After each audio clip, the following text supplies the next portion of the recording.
नमस्कार, बहुत स्वागत आप सभी का। आप देख रहे हैं भारत की खबर। मैं हूं सौरभ शर्मा और मेरे साथ हैं पॉलिटिकल कमेंटेटर और देश के जाने माने सिफोलॉजिस्ट मनोज कुमार सिंह जी। मनोज जी, बहुत स्वागत है आपका। मनोज जी से आज उत्तर प्रदेश की चुनावी रिपोर्ट लेंगे हम।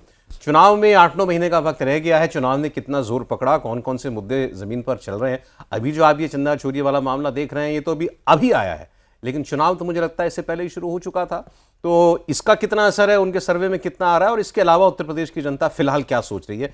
तो मनोज जी, पहले तो चुनाव शुरू हो गया मान लें, योगी आदित्यनाथ को देखिएगा तो लगेगा कि चुनाव शुरू हो गए हैं। उन्होंने कोई ऐसा जिला नहीं है जिसको टारगेट करके वहाँ नहीं जा रहे हैं। बहुत सारी योजनाओं का शिलान्यास हो रहा है, बहुत सारी घोषणाएं हो रही हैं और हिंदुत्व पे वार हो रहा है। वो अपने मूड में है चुनाव के, और किसी तरह का, और संगठन का भी विस्तार हो चुका है, नए पदाधिकारी आ गए हैं, और उन लोग भी को भी एक दिन बैठक के बाद सबको अपने अपने क्षेत्रों में भेज दिया गया कि आप जाइए काम कीजिए। तो भारतीय जनता पार्टी कहीं ना कहीं चुनाव में लगी हुई है। अब बात आई विपक्ष की। भाई, एक्चुअल चुनाव तो विपक्ष को लड़ना है यहाँ पे, लेकिन अखिलेश यादव को देखने के बाद मुझे लगता है कि वो अभी फील्ड की तैयारी कर रहे हैं कि किस पिच पे हम जाकर खेलें।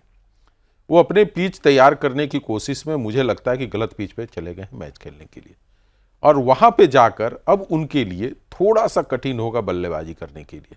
अब वो सोचे कि मैं वहां जाकर छक्का और चौका लगाऊंगा, तो मुझे लग रहा है कि यहाँ पे स्पिन भी जाएगा, फास्ट बॉलिंग भी जाएगी, बाउंसर भी गिरेगा, मैंने हर तरह के आप देखेंगे कि भारतीय जनता पार्टी को होगा। तो ये राम मंदिर वाला मामला उल्टा पड़ेगा उनको काफी हद तक। जो हम लोगों का मानना था कि भाई एक हम लोग देखें ओपिनियन पब्लिक का कि इस पे क्या बन रहा है, जब ये पूछा गया कि भाई एसआईटी ने जो मुख्यमंत्री ने बनाया, जिसपे बहुत सारे प्रश्न भी उठ रहे हैं विपक्षी कि इन्हीं की एसआईटी, इन्हीं की जांच, इन्हीं की चोरी, बहुत सारे क्वेश्चन है। तो भाई आप कितना विश्वास करते हैं कि ये एसआईटी की जांच है? लोगों का ये कहना है कि योगी आदित्यनाथ की एसआईटी है और हमें पूरा भरोसा, 70% लोग मान रहे हैं। अच्छा, तो जिस मुख्यमंत्री को 70% उनके निर्णयों पे समर्थन मिले, उनके चेहरे पे 60% समर्थन मिले, वो 10 साल के शासन काल में महिलाएं आज भी उनके साथ सुरक्षा के नाम पे जुड़ी रहे, तो ये एक बड़ी बात होती है। आपके पास नैरेटिव के लिए कोई मुद्दा नहीं था, तो आप लास्ट आवर, मैंने जब 6-7 महीने चुनाव के बचे हैं, जब चोरी का मामला है तो आप पूरे अपने कैंपेन को ही चोरी के तरफ चल दिए। विपक्ष, उनको पता ही नहीं चल रहा है कि मैं उस पे जाऊं या पीडीए पे जाऊं। पीडीए नहीं बोल रहे आजकल? कहाँ, अभी तो मैं तो नहीं सुन रहा हूं। यदि आपके पास हो कोई खबर तो बता दें, मैं उसको अभी तो ये खबर क्योंकि इतना चल रही है, लेकिन अब उस पीडीए पे करेंगे कि इस पे करेंगे, उसी पे तो देखिए जो बात मनोज जी कह रहे हैं, मुद्दे दोनों की और पिच बिल्कुल अलग अलग है। एक फास्ट बॉलर की पिच है और एक स्पिन की पिच है। अब किसी की आप कुछ भी मान लीजिए, चलिए अग्रेसिव हिंदुत्व की पिच, फास्ट बॉलर की पिच हम मांग लेते हैं, तो बीजेपी की, योगी जी की, मोदी जी की, अमित शाह की, वो इनकी पिच है। बंगाल का चुनाव उन्होंने इस पर जीता है, बिहार का इलेक्शन उन्होंने इस पर जीता है। अब उनकी पिच अखिलेश जी क्या है, वो स्पिन वाली है, वो जाति वाली पिच है, वो पीडीए वाली पिच है। आप कह रहे हैं उनको पीडीए पर ही रहना चाहिए था, और ये इस पिच पर आ गए तो विड्रॉ कर लें। आप 2024-23 से ही कहिए, 23 से इस मुद्दे को उन्होंने खड़ा किया। 24 में कुछ उनको दिखा भी कि भाई हमसे इसे मैंने वोट का इजाफा हुआ और हम 37 पीडीए के आए 2000 पार्लियामेंट में, उनको दिखा भी। तो क्या उसमें ऐसा आपको खराबी दिखा कि आप उस मुद्दे से हटक रहे हैं, आप हिंदुत्व पे आ रहे हैं? भारतीय जनता पार्टी तो अपनी पूरी राजनीति हिंदुत्व पे कर रही है। सर एक्चुअली हिंदुत्व बताऊं, आ नहीं रहे हैं। उनको तो एक देखिए, इसमें उनकी गलती भी नहीं है, चोरी तो हुई, अब मुद्दा उनको मिला, भाई ये मुद्दा उठाना है। हुआ ये कि योगी जी ये मुद्दा ले उड़े, वो एकदम रॉ में चल रहे हैं अपनी इस मुद्दे पर। मुझे लगता है कि गलती उनसे ये हुई, उस मुद्दे को उठाते और विश्व हिंदू परिषद और संघ तक अपने आप को सीमित रखते तो ज्यादा बेहतर था। उस मुद्दे के साथ योगी आदित्यनाथ को जोड़ा, यहां पे जाकर उनसे गलती हुई। अच्छा। कि भाई इसमें तो सरकार की भी, उन्होंने इतना तक कहा कि भाई ये पैसा यहीं तक नहीं रहा है, ये तो पार्लियामेंट्री इलेक्शन में गया है, बंगाल में चुनाव में गया है, तो आपने उसका राजनीतिकरण कर दिया। यदि आप संघ और विश्व हिंदू परिषद के चीजों पे आप टिके होते तो हो सकता था कि आपको आगे आकर पॉलिटिकल बेनिफिट मिलता, लेकिन आप वहां चले गए। मैं बार बार कहता हूं कि बिना पॉकेट वाले एक मुख्यमंत्री के वो आप चोर साबित करेंगे तो बहुत मेहनत लगेगी। तो वहां आप कर नहीं पाए ना चोरी के कि भाई ये इन्होंने चोरी किया या कराया या इनके लोगों ने तो किया। वो जनता वो इस बात को स्वीकार करने के लिए तैयार नहीं, कहीं नहीं स्वीकार कर रही है। दूसरी बात, योगी आदित्यनाथ की हिंदुत्व में मिलावट, ये जनता कैसे मान लेगी? ये तो सबसे बड़ा प्रश्न है ना। वो तो इसमें कहीं भी करते ही नहीं है। हाँ, ये इस विषय पर तो उस आदमी कहीं की नहीं, कतनी करने में कोई अंतर ही नहीं है। और वो तो खुलकर बोलते हैं भाई कि मैं इनके साथ हूं, इनके लिए हूं और इनके लिए करूंगा। और कहीं भी उनके भाषणों में आप देखें कि हिंदुत्व कहीं पीछे छूटा हो। यदि 10 साल पहले उस हिंदुत्व पे ऊपर उन्होंने अपना जो राजनीति शुरू किया मुख्यमंत्री के तौर पे, मुझे तो नहीं लग रहा है कि इस 9 साल कंप्लीट करने के बाद 10वें साल में जो प्रवेश किए हैं कहीं हिंदुत्व पीछा छोड़ा है उनका।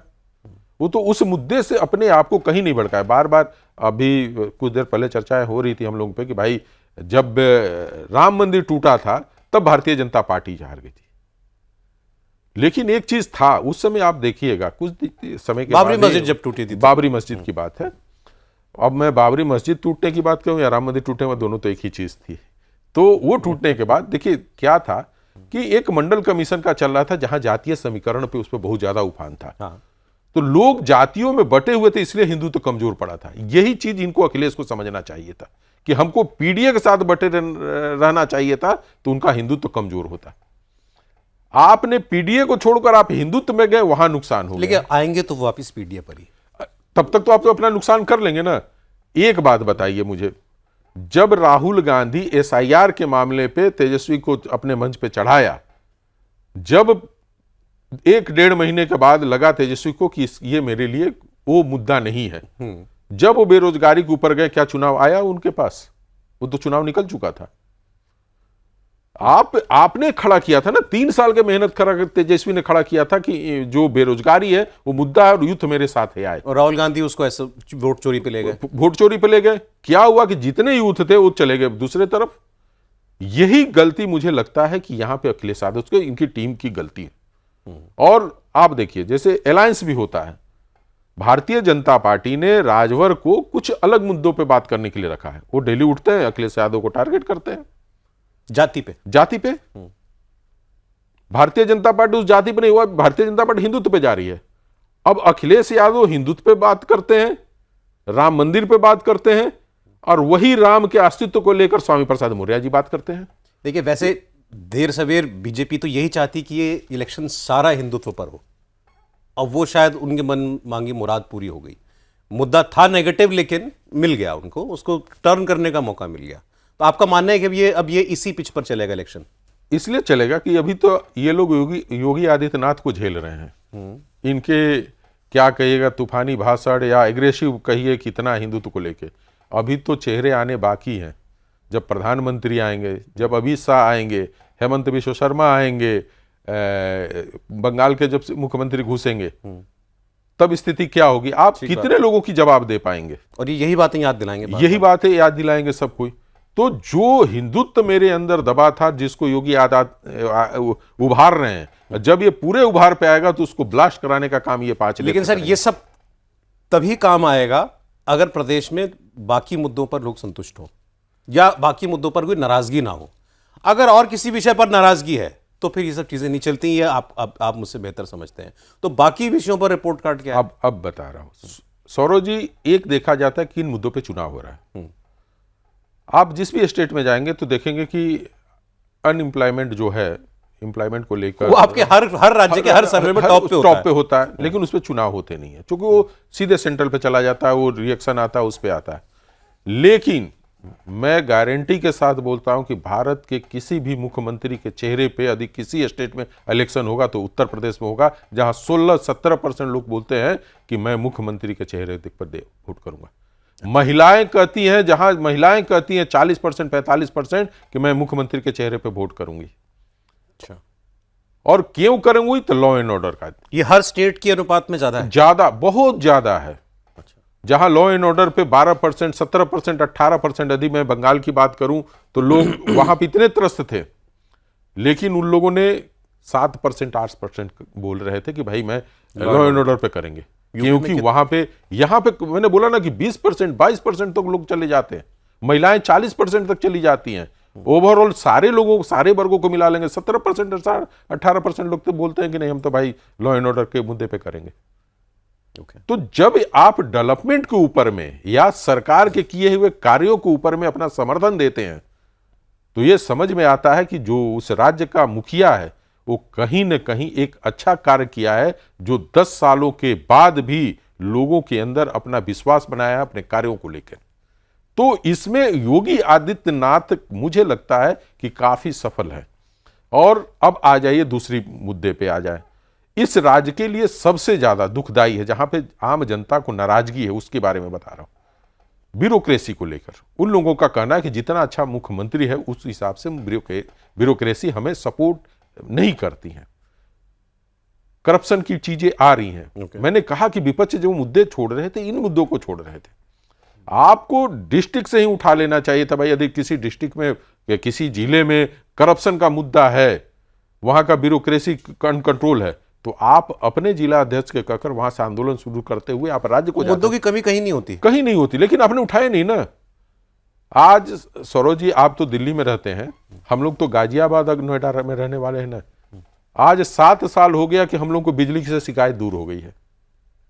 इन्वर्टर नहीं लगाते लोग, अब कहां लगाएंगे, क्या है। अब तो जो कुछ मिनट के लिए जाता है यार, कभी कभी एक फॉल्ट हुआ तो चला गया, लेकिन वो 8 घंटे 6 घंटे वाली तो समस्या नहीं है। 10 साल में लोगों के जीवन में परिवर्तन आया है, काफी परिवर्तन आया है। सड़कें देखिए, आज पहले आप इसी अपने ऑफिस से अपने घर जाते होंगे रात को, तो काफी संभावनाएं थी कि क्या हो सकता है क्या नहीं हो सकता है। आज उस डर को तो समाप्त इन्होंने किया। देखिए डेवलपमेंट, मुझे उनका बयान याद आ गया, गुजरात के बहुत सी शंकर सिंह वाघेला डेवलपमेंट पर ये कहते थे कि भाई डेवलपमेंट तो एक सतत प्रक्रिया होती रहेगी। जैसे उन्होंने कहा कि लड़का जवान हो जाए और मूंछ ना आए तो लोग सवाल पूछेंगे।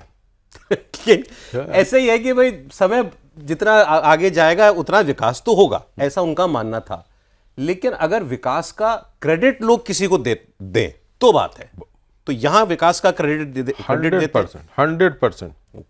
100%। दूसरी बात है कि लोगों को ये लगता है कि ब्यूरोक्रेसी, जैसे मैंने बोला कि भाई ब्यूरोक्रेसी को लेकर नाराजगी है, लोगों का कहना कि ब्यूरोक्रेट तो जरूर है करप्ट, लेकिन हमारा मुखिया है, एक न एक दिन इसमें सफलता पाएगा, उनको भरोसा बन गया। अच्छा, तो क्या होता है कि जब किसी चीज पे आपका भरोसा कायम हो जाए तो आप गलत चीजों को भी कुछ दिन के लिए बर्दाश्त कर सकते हैं। तो जितनी भी माने सरकार की गलतियां हैं या कमजोरियां हैं, जो भी कहिएगा, वो उनकी अच्छाई इतनी बड़ी है, वो दब जा रही है। पॉजिटिव ज्यादा है, नेगेटिव तो वो चीजें छिप जा रही हैं। जो कि अखिलेश जी के पक्ष में क्या चल रहा है? देखिए, अखिलेश जी के पक्ष में एक चीज तो चल रहा है कि भाई आम जनता उसके ऊपर विश्वास इसलिए नहीं कर रही है कि उनका मानना है कि ये नेता तो दिखते ही नहीं है, ये तो ट्विटर वाले नेता है। योगी आदित्यनाथ मुख्यमंत्री होते हुए भी जितना वो सक्रिय हैं और जिस तरीके से जिला का वो दौरा करते हैं, लोगों को कनेक्ट करते हैं, ये इनके पास नहीं। मैं वैसे आपसे पॉजिटिव पूछ रहा था, अखिलेश जी के लिए कुछ पॉजिटिव है? नहीं, पॉजिटिव बनाने पड़ेंगे ना। मैं कैसे पॉजिटिव बता दूं, तो सारे अपने पॉजिटिव को निगेटिव करते जा रहे हैं। सामाजिक समीकरण क्या होता है कि आप किन मुद्दों पे आधारित उस समाज को खींच के ला रहे हैं। जो मैं पीडीए की बात किया था तो उसमें वही था कि जातीय समीकरण को किस तरीके से अपने खींच के लाते हैं। लेकिन 1 महीने से ना आपने पीडीए की बात सुना ना मैंने सुना, और भी हो सकता है कि 1 महीने और चले। तो जो ये पीडीए समाज है, जिसको आपने संग्रहित किया था, जिसको आपने सजा के रखा था पिछले 3 सालों से कि मैं 27 में जब इलेक्शन होगा तो मैं उसको इंक्रीज कराऊं, लेकिन वो होते होते दिख नहीं रहा। देखिए, जैसे अभी लोग कॉफी के प्रोग्राम में भी ये बात कर रहे थे, भाई उनका जो कमिटेड वोटर है, यादव और मुसलमान, मान लीजिए यादव समाज के बारे में बाय एंड लार्ज आपने भी कहा कि भाई ऐसा लगता है कि, और दूसरे मेहमान भी थे वो कह रहे थे कि एक आखिरी बार जोर से उनके पीछे खड़ा होकर देखेगा वो, कि भाई एक इस बार देखें शायद सत्ता में आ जाए। ऐसे ही मुस्लिम समाज है, बीजेपी के खिलाफ ही जाना है, तो मतलब वो तो है ही उनके साथ, इसमें तो कोई शक की बात नहीं। अभी स्टूडियो में ही हमारे यादव समाज के हमारे साथी, उनसे भी बात हुई प्रोग्राम के बाद, उन्होंने क्या कहा, हाँ भैया का साथ तो देंगे। तो भैया के साथ खड़े होने वाले लोग हैं, ऐसी बात नहीं है। इस बात को कौन नकारा? यदि नहीं खड़े होते तो 30% तक वोट कहां से लाते, 32% तक वोट कहां से लाते? यदि ये लोग खड़े हैं तभी न है। लेकिन वो 30% में और जो हैं, जो इनको आज नहीं, इनको पिछले इलेक्शन में भी उतना ही विश्वास था, ये पिछले इलेक्शन में भी उतने विश्वास के साथ ही अखिलेश जी के साथ जुड़े हुए थे। मैं बार बार कह रहा हूं कि नए वोटर कौन है जिनको आप जोड़े हैं, जिनको आपके प्रति विश्वास बना है। आपने यादव मुस्लिम की बात किया वाईएम का कि भाई ये इनके साथ है और बड़ी तेजी के साथ है। क्या आप 2022 में नहीं थे क्या इनके साथ? थे। तो ये तो हर चुनाव में रहते हैं और यही इनकी कमजोरी रहेगी। इसलिए कमजोरी होगी कि हम ये मान बैठे हैं कि हमारे साथ यदि मुसलमान है तो हम सत्ता की चाबी ले आएंगे। और यही कमजोरी ममता बनर्जी की भी थी, यही कमजोरी तेजस्वी यादव की भी थी। जब तक आप इस भरोसे के बदौलत आप दूसरा कोई समीकरण या दूसरे ऐसे जातियों को जोड़ने का नहीं करेंगे, तब तक आपका कुछ नहीं हो सकता। आप जो बात कह रहे हैं वो बिल्कुल सही है कि किसी भी इलेक्शन में जीत उस पार्टी की होती है जो अपना विमर्श बना पाए, अपना नैरेटिव बना पाए, लोगों के बीच में ये मैसेज ले जा पाए कि हाँ पे इनके ये मुद्दे ठीक हैं, ये ठीक बात कर रहे हैं। बंगाल ने बीजेपी ने वो काम कर लिया ऑपोजिशन में रह करके, और ये काम ज्यादातर ऑपोजिशन को ही करना पड़ता है हमेशा। और ये कहाँ किया इन्होंने? दूसरी छोड़िए, शिवसेना तो टूटी। एकनाथ शिंदे के बारे में कहा जाता है पार्लियामेंट इलेक्शन में जब आया रिजल्ट तो लोगों को लगा कि कहीं ना कहीं उद्धव की माने पॉपुलैरिटी बढ़ रही है, आज शिवसैनिक उनके पास आ रहे हैं। लेकिन आम जनता को लगा कि मैं यदि इनके साथ रहूंगा तो सत्ता से हम दूर हो जाएंगे। कोई भी समाज का वर्ग हो, चाहे वो इनके साथ अखिलेश के साथ जो सामाजिक समीकरण था या तेजस्वी के साथ हो, चाहे ममता का, वो चाहता हमेशा है कि मैं अपनी उपस्थिति दर्ज कराऊं राजनीति में। जब आपकी राजनीति में उपस्थिति दर्ज कम होने लगेगी या आपका पकड़ कम होने लगेगा तो जो ये समाज है वही आपको सबसे पहले छोड़ेगा। उसको लगेगा कि आप इससे आगे बढ़े, वो बार बार डिमांड करेगा कि आप इस कुर्सी को छोड़िए, दूसरे को दीजिए, वो संभाल लेंगे। आज यदि राहुल गांधी जी को कांग्रेस नहीं परिवर्तन ला पा रही है तो उसी का परिणाम है कि आप पिछले कई वर्षों से जिनके ऊपर जनता अविश्वास कर रही है और कांग्रेस नहीं उठ पा रही है। और यही चीजें समाजवादी पार्टी के अंदर भी होगा। ममता से बड़ा समीकरण अखिलेश यादव के पास नहीं था। सही बात है, उतना वोट तो किसी के पास नहीं था। और जब चुनाव हारने के बाद मुझे लगता है कि ऐसी दुर्गति किसी राजनीतिक पार्टी की नहीं हुई होगी। आप कोई प्रेडिक्शन कर रहे हैं क्या समाजवादी पार्टी के लिए अगर हार गई चुनाव? हाँ, 100% कर रहा हूं। अच्छा, जो आपके मित्र भी बोल रहे थे, मैं देखूंगा कि अगले बार कितने उस समर्थन के साथ खड़े रह रहे हैं। ये चीजें होती हैं। नहीं, ठीक कह रहे हैं, हर आदमी चाहता है मेरा वोट खराब नहीं होना चाहिए। खराब नहीं होना चाहिए। और कितने दिनों तक आपके साथ रहें? आपके कारण मैं सरकार से कहीं न कहीं बैर लेकर बैठा हुआ हूं। एग्जैक्टली। अब मैं कितना दिन बैर लेकर अपना नुकसान करवाऊंगा? बोल रहे हैं ना, जैसे भी आपने प्रकाश राजभर वगैरह वो तो खुलकर बोल रहे हैं जी कि भाई हमको यादव समाज से या मुस्लिम समाज से पिछड़े वर्गों को जो है खतरा महसूस होता है। वो तो इस बात को बड़ा ओपनली कह रहे हैं। इस भाई अभी इलाहाबाद में हम लोग गए थे सौरव जी, बहुत सारे ऐसे जो यादव समाज के लड़के थे जो पढ़ रहे थे, अभी कंपटीशन देना था, कह रहे हैं कि हमारा रिजल्ट बेहतर होगा। लेकिन सरकार, देखिए कैसे दिमाग में उनका बन रहा वो चीज होगी। लेकिन क्या कि हम एग्जाम देंगे लेकिन सरकार हमारा सिलेक्शन नहीं करेगी, दूसरे को कर देगी। तो हमने पूछा क्यों, आपका रिजल्ट बेटर होगा? तो कहने रिजल्ट नहीं बेटर होगा ना, अब तो सरकार ये चाह रही है कि यादवों को हमको नहीं देना है नौकरी। तो अब वो जो लड़के जो मेहनत कर रहे हैं कल को सोचेंगे कि यार तो तुम तो आओगे नहीं, अब तुम्हारे कारण मैं बदनाम होकर बैठा हुआ हूं कि भाई मैं भी यादव हूं, तुम्हारा समर्थक हूं, इसलिए तुम्हारा नहीं सिलेक्शन करने दूंगा।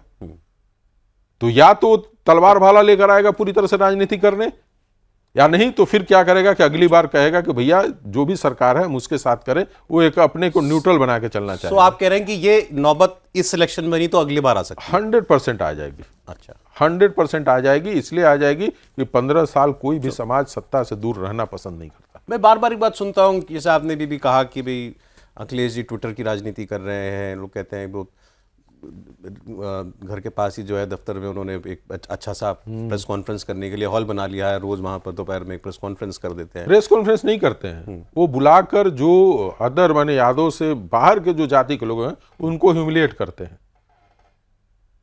ये बताइए कि उनके प्रेस कॉन्फ्रेंस में कौन सी ऐसी बातें निकल कर आई है जो इस पे आप कार्यक्रम किए हो? नहीं, मैंने सवाल ये इसलिए पूछा, क्या करना चाहिए उनको, क्या करे? आप एक बात बताइए, आप कह रहे हैं कि मैं पीडीए बनाऊंगा, समाज के हर वर्ग के लिए काम करूंगा, और कैमरे पे बोलते हैं तुम कौन जात के हो, तुम वो हो, तुम तो मिश्रा हो, तुम तो ये हो। तो ये क्या मैसेज देना चाहते हैं? समाज को ऐसे जोड़ा जाता है क्या?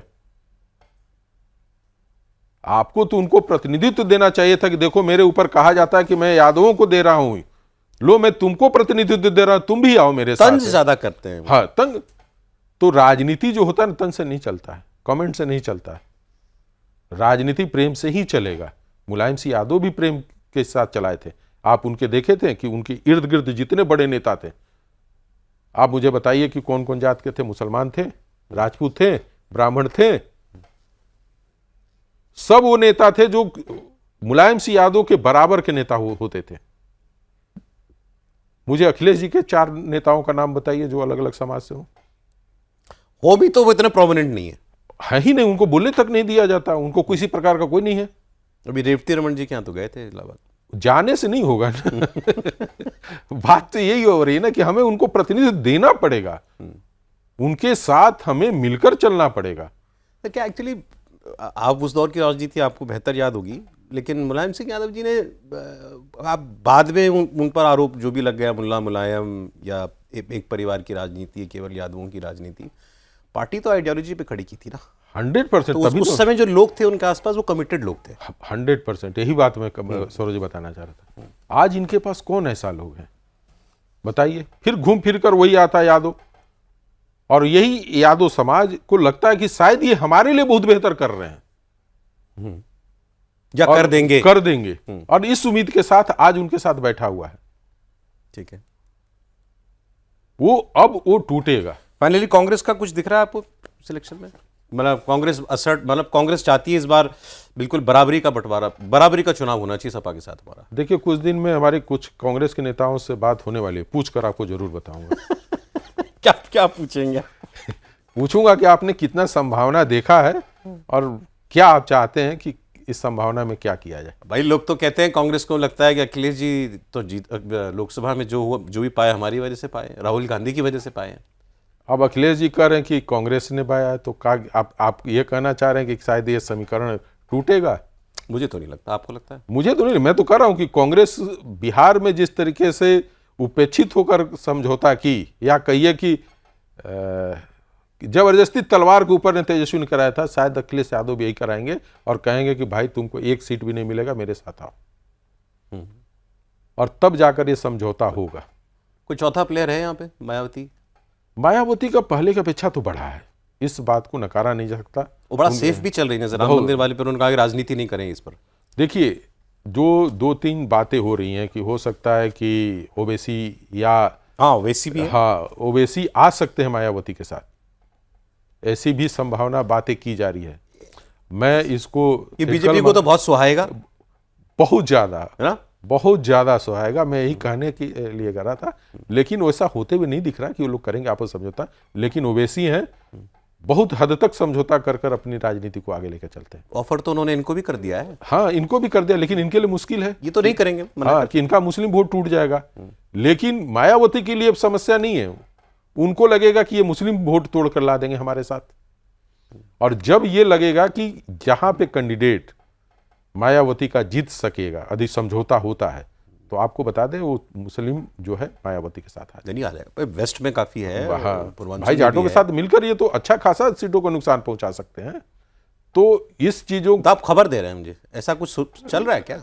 मुझे लग रहा है कि कुछ इस तरह की बातें चल रही हैं।